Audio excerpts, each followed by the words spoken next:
नमस्कार, मैं रवीश कुमार। राम मंदिर बाबरी मस्जिद का मुद्दा एक बार फिर से पब्लिक में आ गया है। उन्हीं लोगों के बीच आया है जो 67 साल में बातचीत कर आपस में लड़ भिड़कर भी नतीजा नहीं निकाल सके। धीरे धीरे यह मुद्दा राजनीति से निकलकर अदालत की देहरी में समाया और आमतौर पर व्यापक शांति और सहमति कायम हो गई। मीडिया ने यूपी के हर चुनाव में बीजेपी से पूछकर इसे पब्लिक में लाने के तमाम प्रयास किए कि मंदिर कब बनेगा, मगर बीजेपी भी अदालत के फैसले की बात कर अपनी दूसरी रणनीतियों को अंजाम देने में जुट गई। बार बार तमाम पक्षों ने दोहराया है कि अदालत का फैसला अंतिम रूप से माना जाएगा।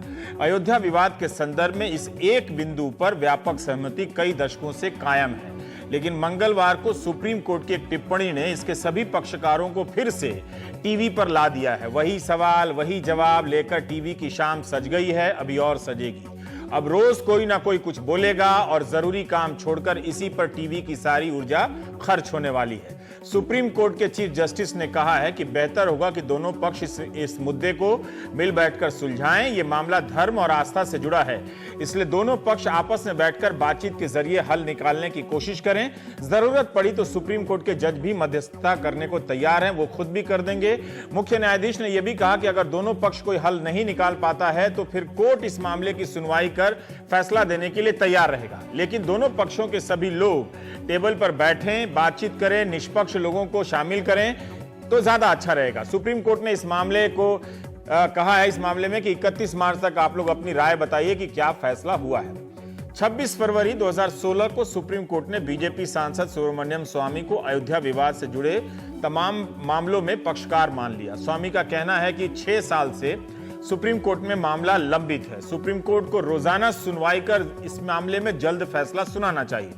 चीफ जस्टिस की टिप्पणी पर वो फैसला नहीं आया है, टिप्पणी की है उन्होंने। प्रतिक्रिया देते हुए स्वामी ने कहा कि दोनों समुदाय इस मुद्दे पर साथ नहीं बैठेंगे, बेहतर है अदालत फैसला दे। 125 साल पुराना है अयोध्या विवाद। इस मसले की आग में दोनों समुदाय के न जाने कितने लोगों की जान चली गई, कितनों का रोजगार छीना और कितनों को नेता बना दिया इस मुद्दे ने। न मंदिर बना, न मस्जिद तोड़ने वाले पकड़े गए, न जाने वो कहां गुम हो गए। सुप्रीम कोर्ट की अवमानना करने वाले भी बच गए। सुप्रीम कोर्ट में 6 साल से सुनवाई क्यों हो रही है? इसलिए हो रही है कि इलाहाबाद हाई कोर्ट की 3 जजों की बेंच ने 30 सितंबर 2010 को अयोध्या विवाद मामले में एक बड़ा फैसला दिया। 3 में से 2 जज एकमत थे और एक ने अलग मत दिया। Justice S U Khan, justice Sudhir Agrawal, justice Dharmveer Sharma. 30 सितंबर 2010 को जब फैसला आने वाला था तब पूरे देश और खासकर यूपी में सन्नाटा छा गया। आप निकाल कर देखिए उस वक्त के अखबारों को, आसपास किस तरह की भय वाली रिपोर्टिंग हो रही थी। फैसला भी आया मगर कुछ नहीं हुआ। शायद तब तक यूपी और देश की जनता इस मुद्दे का खेल समझ गई थी।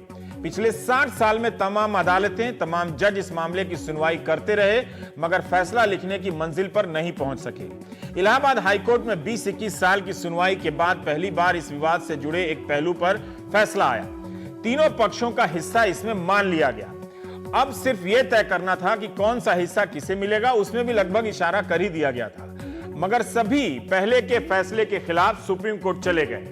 जस्टिस एसयू खान की बेंच ने तय करते हुए कहा कि मुस्लिम, हिंदू और निर्मोही अखाड़ा को इस विवादित जमीन का संयुक्त हिस्सेदार बनाया जाता है। 1/3 हिस्सा तीनों के लिए तय किया गया। बीच वाले गुंबद का क्षेत्र जहां फिलहाल मूर्ति रखी हुई है वो हिंदुओं को दिया जाएगा। निर्मोही अखाड़ा को वो हिस्सा दिया जाएगा जो मैप में, नक्शे में राम चबूतरा और सीता रसोई के नाम से है। जस्टिस एसयू खान की अध्यक्षता में 2:1 से 3 जजों की बेंच ने इस विवाद को ऐसे मुकाम पर जरूर पहुंचाया जहां से अंतिम फैसला करीब दिखने लगा। 3 जजों ने इस फैसले के लिए 9000 से अधिक पन्ने लिखे हैं। टीवी वाला कहां पढ़ पाएगा। जस्टिस एसयू खान ने अपने फैसले की शुरुआत जिन पंक्तियों से की है उसका जिक्र करना चाहता हूं ताकि आप इस मुश्किल फैसले को लिखते समय एक जज की चुनौतियों को समझ सकें। Other original suit number 4 1989 Sunni central board of Waqf UP and others versus Gopal Singh Visharad and others, ये नाम है उस मुकदमे का। इसके फैसले में एसयू खान जिस बात से शुरू करते हैं वो कानून के छात्रों के लिए नजीर भी है और आप दर्शकों के रूप में समझ सकते हैं, आप दर्शक, कि इस मामले में फैसला लिखना आसान नहीं होगा मगर कोई चाहे तो लिख सकता है। इन पंक्तियों से शुरुआत करते हैं जज साहब कि यहाँ 1500 वर्ग गज जमीन का एक टुकड़ा है जहां देवता भी गुजरने से डरते हैं। यह अनगिनत बारूदी सुरंगों, लैंडमाइन से भरा हुआ है। हमें इसे साफ करने की जरूरत है। कुछ भले लोगों ने हमें सलाह दी है कि कोशिश भी मत करो। हम भी नहीं चाहते कि किसी मूर्ख की तरह जल्दबाजी करें और खुद को उड़ा लें। बावजूद इसके हमें जोखिम तो लेना ही है। किसी ने कहा है कि जीवन में सबसे बड़ा जोखिम होता है मौका आने पर जोखिम ही ना लिया जाए। एक बार देवताओं को भी इंसानों के आगे झुकने के लिए मजबूर किया गया। ये एक ऐसा ही मौका है। हम सफल हुए हैं या नाकाम रह गए हैं, अपने केस में कोई जज नहीं हो सकता। इस तरह ये रहा वो फैसला जिसका पूरा देश सांस रोके इंतजार कर रहा है। और वो जज साहब फैसला लिख देते हैं। तय कर लिया था कि फैसला देना है। फैसले के बाद किसी को इंटरव्यू भी नहीं दिया, ना मीडिया के सामने आए। जज का जो काम होता है वो करके चले गए। इसी फैसले में उन्होंने एक और बात लिखी जिसका सुप्रीम कोर्ट की टिप्पणी से गहरा ताल्लुक हो सकता है। 10 बार बातचीत की कोशिश हुई। पूर्व प्रधानमंत्री चंद्रशेखर के साथ बातचीत की कोशिश को सफलता के सबसे करीब माना गया, मगर अंतिम तौर पर नाकाम रही वो बातचीत। उसके बाद भी हंगामा हुआ, दंगे हुए और तमाम तरह के हिंसक बातें कही गई। बातचीत के नाम जितनी कोशिश नहीं होती है उससे कहीं अधिक माहौल गरमाया जाता है। आप देखेंगे ऐसा होता हुआ नजर आएगा। जस्टिस एसयू खान की बेंच ने भी बातचीत को एक मौका दिया। 27 जुलाई 2010 को, यानी 30 सितंबर 2010 को फैसला लिखा था। 27 जुलाई 2010 को एक आदेश भी पास हुआ जिसमें कहा गया कि आज हमने बातचीत के जरिए विवाद को सुलझाने की संभावनाओं पर भी विचार किया। अभी तक कुछ भी ठोस नहीं निकला है, फिर भी हमने सभी विद्वान वकीलों से कहा है कि जब तक फैसला सुनाया जा रहा है, लिखा जा रहा है, यानी जुलाई से लेकर सितंबर तक, तब तक उन्हें छूट है कि वे बातचीत के जरिए समझौते का प्रयास करें और जरूरत पड़े तो ओएसडी से एक बेंच गठित करने के लिए संपर्क करें।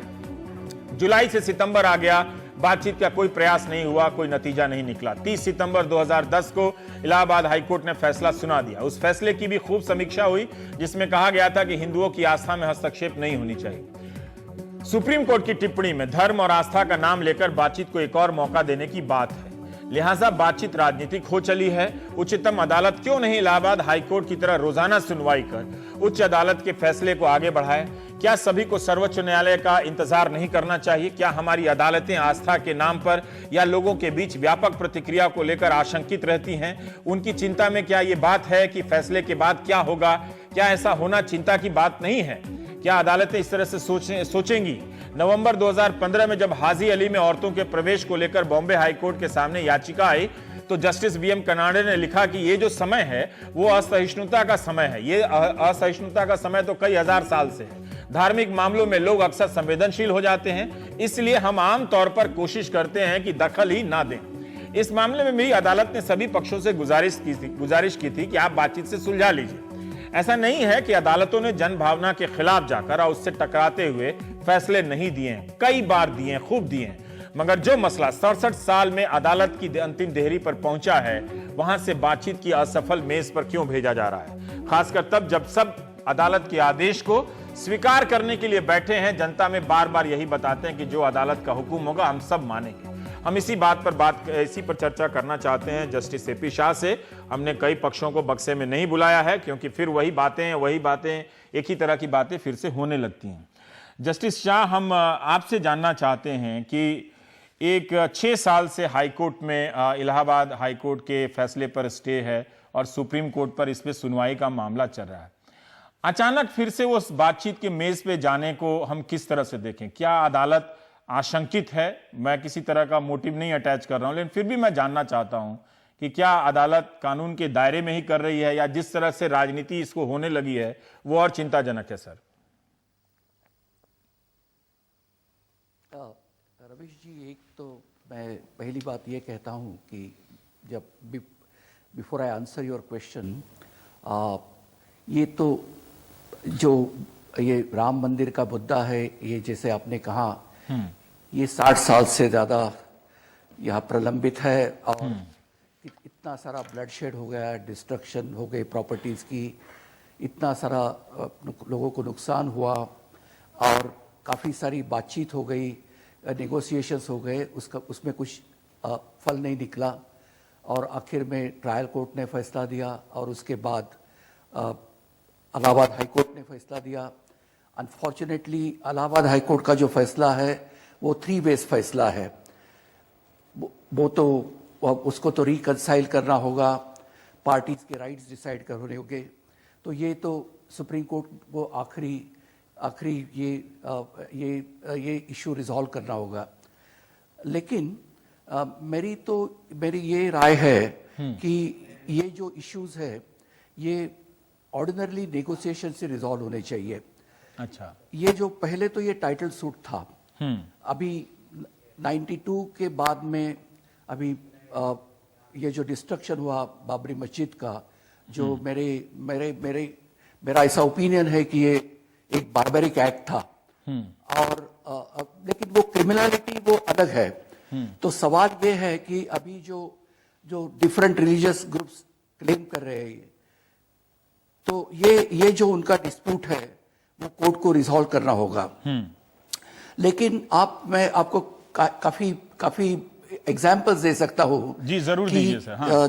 ऐसे मसले होते हैं कि जो लगता है कि ये तो कभी रिजॉल्व नहीं होंगे।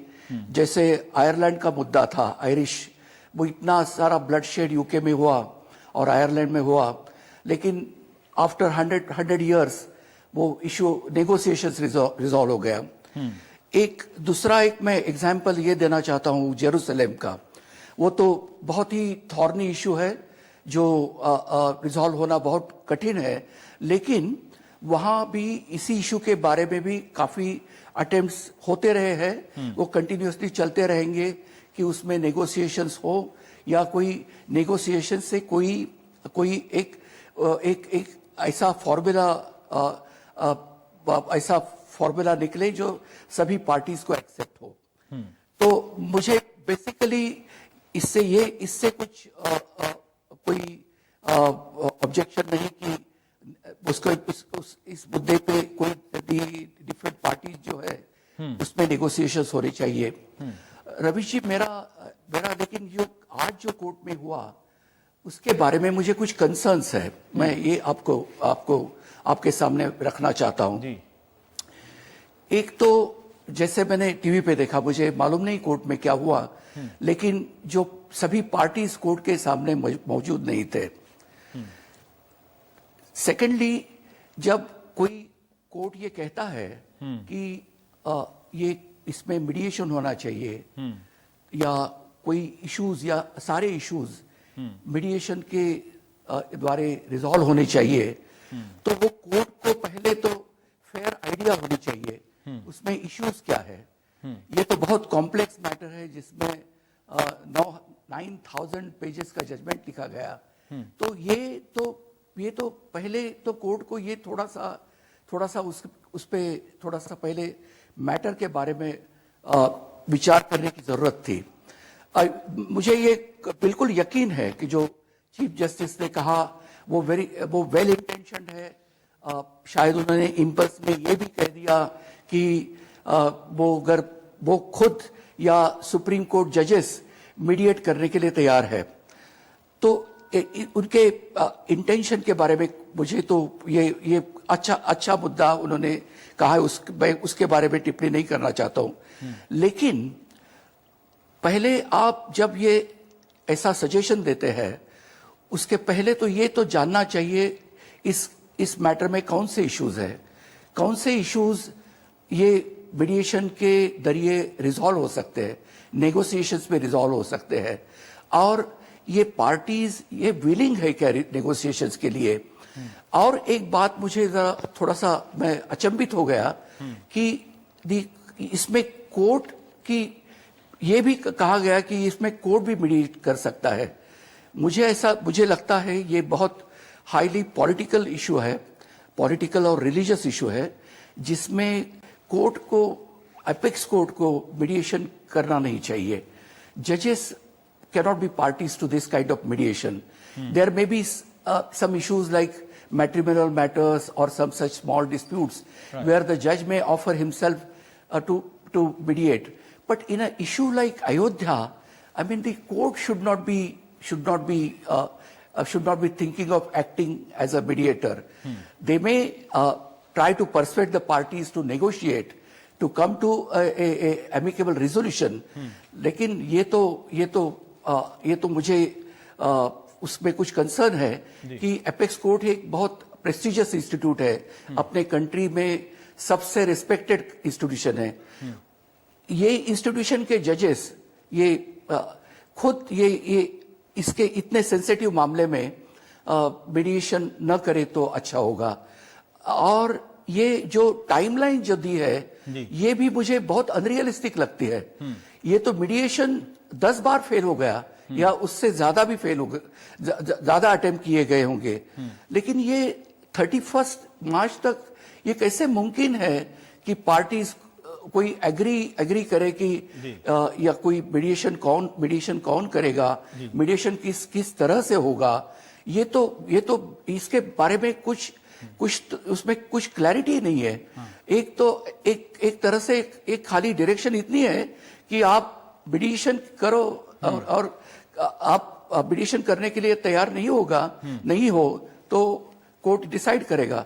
मुझे ये जरा थोड़ा सा सर, मेरा एक सवाल है कि जिस तरह से S U Khan, justice S U Khan और उनकी बेंच ने जो भी फैसला दिया, एक हिस्सा टाइटल सूट डिसाइड कर दिया कि हाँ आप तीनों की हिस्सेदारी उसमें बनती है, तो क्या हम इतने साल तक अदालत में ये अदालत का भी तो इम्तहान है ना, अगर बातचीत या राजनीति का इम्तहान है तो सर ये अदालत का भी इम्तहान है, तो अदालत क्यों नहीं आगे बढ़कर इसकी रोज सुनवाई करे और इस पर एक फैसला दे ताकि हमारे सामने एक नजीर आए कि इतने कॉम्प्लिकेटेड इशू में भी हमारी सुप्रीम कोर्ट फैसला दे सकती है, चाहे वो किसी के पक्ष में हो, चाहे वो उससे कोई राजी हो या ना हो।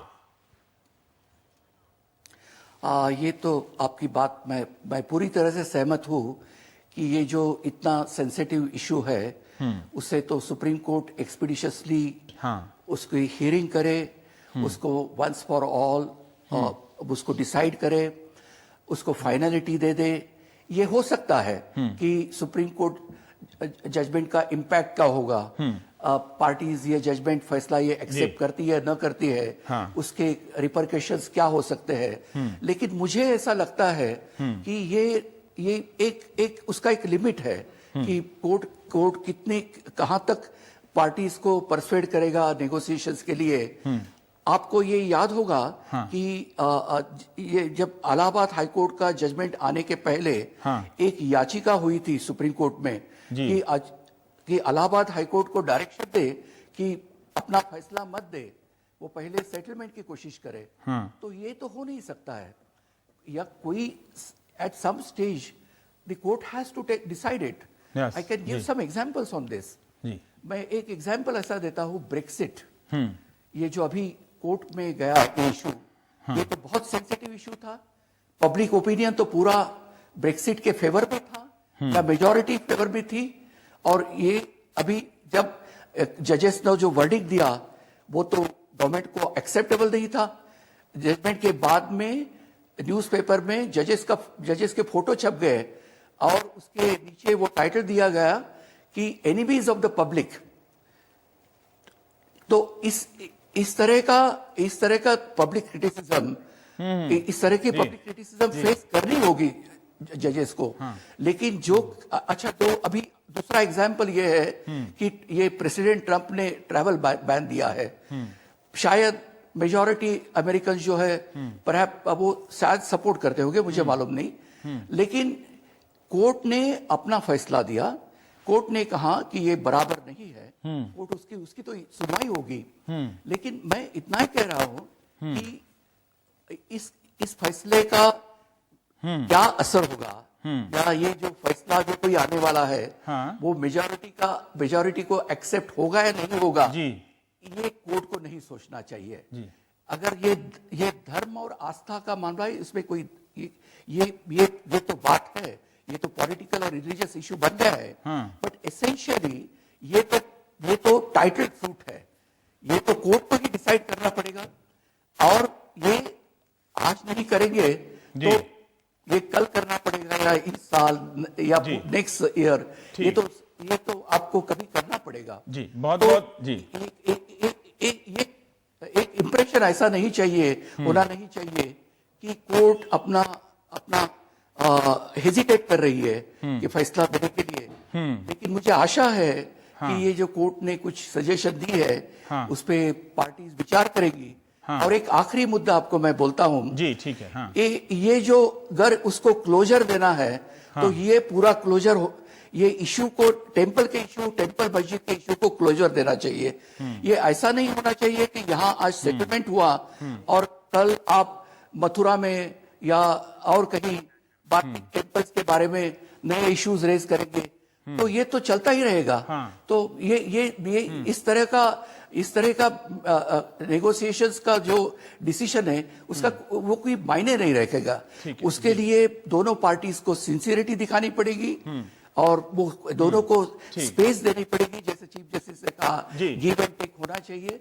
तो ऐसा हो गया तो कोई चांस है। लेकिन आज जो मैं टीवी देख रहा था और रिएक्शन देख रहा था, परहैप्स वो तो मुझे बहुत, मेरी तो आशा है कि ये होना चाहिए, लेकिन ये काफी बहुत डिफिकल्ट फैसला होगा। शुक्रिया जस्टिस एपी शाह, खुलकर अपनी बात रखने के लिए। हमारी कोशिश थी कि जो प्रतिक्रियाएं हैं वो सामान्य रूप से आप जानते ही हैं, तो थोड़ी सी आवाज़ में खराबी आ गई थी किन्हीं अज्ञात कारणों की वजह से, जिसे हम टेक्नोलॉजिकल एरर कहते हैं, पता नहीं कहाँ से हो जाती हैं।